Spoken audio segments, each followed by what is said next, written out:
नमस्कार साथियों, आप सुन रहे हैं लोक कथा। आज की कहानी है परी राजकुमारी लोक कथा। यह कथा उस समय की है जब हैवलॉक द्वीप का नाम हैवलॉक नहीं पड़ा था। उन दिनों इस द्वीप पर मनुष्यों का वास नहीं था। यहाँ केवल सुंदर परियां आया करती थीं। वे हैवलॉक में स्थित सरोवर में नहाती, खेलती और खिलखिलाती। उन परियों की राजकुमारी उन सबसे सुंदर और विशेष शक्ति से युक्त थी। वह जहां भी जाती वहां का वातावरण प्रकाशित हो उठता। राजकुमारी जब भी अपनी सखियों के साथ हैवलॉक आती तो हैवलॉक का वातावरण सुंदरता और प्रकाश से भर जाता।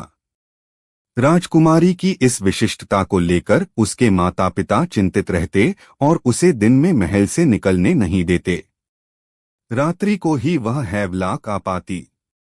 राजकुमारी बहुत दयालु और संवेदनशील थी। उससे किसी का दुख देखा नहीं जाता। यदि तितलियां जुगनू भी दुखी होते तो राजकुमारी उनके दुख को दूर करने का पूरा पूरा प्रयास करती। एक बार हैवलॉक के समुद्र तट पर भयावह तूफान आया। राजकुमारी की सखियों ने ऐसे तूफान में हैवलॉक द्वीप पर जाने से मना कर दिया।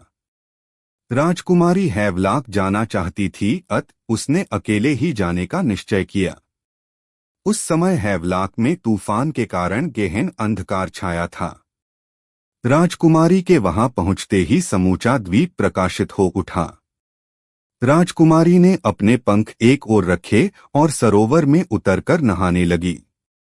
नहाने के बाद वह जब सरोवर से बाहर निकली तो उसने देखा कि सरोवर के पास एक युवक मूर्छित पड़ा हुआ है। वह युवक बहुत सुंदर था। राजकुमारी ने तब तक ऐसे किसी युवक को देखा ही नहीं था।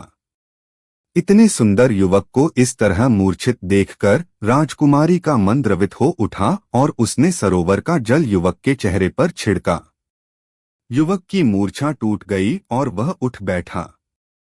होश में आते ही अपने सामने एक अत्यंत रूपवती युवती को देखकर वह युवक ठगासा रह गया। कुछ पल बाद उसने राजकुमारी से पूछा कि वह कौन है। मैं एक राजकुमारी हूं और यह द्वीप मेरा है, राजकुमारी ने बताया। मैं भी एक राजकुमार हूं। मेरा देश पूर्व दिशा में है। मैं अपने जहाज पर होकर समुद्री यात्रा पर निकला था। अचानक तूफान आ जाने के कारण मेरा जहाज समुद्र में डूब गया। मेरे साथी भी डूब गए। मैं किसी तरह इस द्वीप पर आ गया। शायद लहरों ने मुझे यहां पहुंचा दिया, उस युवक ने बताया। तुम चिंता मत करो। जब तक तूफान थम नहीं जाता है तब तक तुम इस द्वीप पर रहो। मैं प्रतिदिन तुमसे मिलने आया करूंगी, राजकुमारी ने कहा। राजकुमारी अपने वचन के अनुसार राजकुमार से मिलने के लिए प्रतिदिन हैवलॉक द्वीप पर आने लगी। इस समीपता के परिणामस्वरूप राजकुमारी के हृदय में प्रेम का अंकुर प्रस्फुटित हो गया। वह राजकुमार से बहुत प्रेम करने लगी। कुछ दिन बाद तूफान थम गया। अब राजकुमार ने अपने घर जाने की इच्छा प्रकट की। मैं अपने माता पिता की इकलौती संतान हूं। मेरे न लौटने से मेरे माता पिता दुखी होंगे और मेरा राज्य संकट से घिर जाएगा। मुझे अपने राज्य लौटना होगा। फिर मुझे अपने माता पिता के पास जाकर तुम्हारे साथ अपने विवाह की अनुमति भी तो लेनी है, राजकुमार ने कहा। विवाह की बात सुनकर राजकुमारी लजा गई।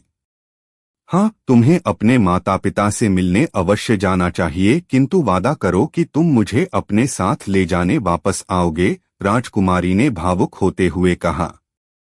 मैं वादा करता हूँ कि मैं वापस आऊंगा और तुम्हें अपने साथ ले जाऊंगा, लेकिन कहते कहते राजकुमार रुक गया। उसका चेहरा उदास हो गया। क्या हुआ?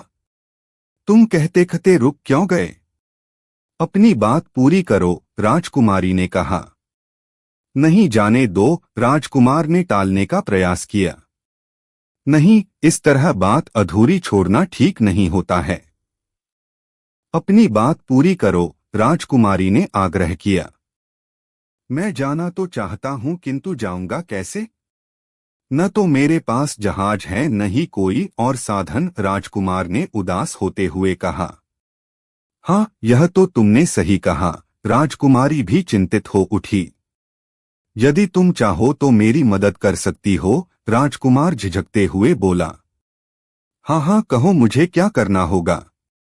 तुम मुझे अपने पंख दे दो, मैं इन्हें लगाकर अपने देश चला जाऊंगा और माता पिता से मिलकर अपना जहाज लेकर तुम्हारे पास आकर तुम्हें तुम्हारे पंख लौटा दूंगा, राजकुमार ने कहा।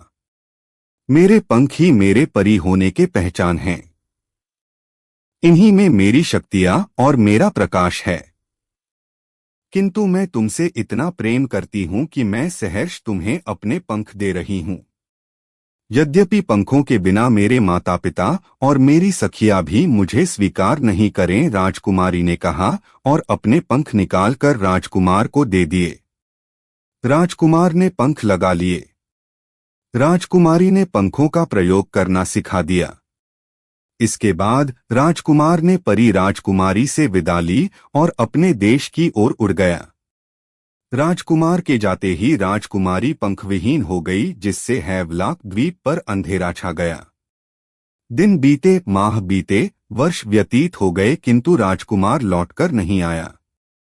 परी राजकुमारी द्वीप में सरोवर के पास अकेली घूमती और राजकुमार के लौटने की प्रतीक्षा करती।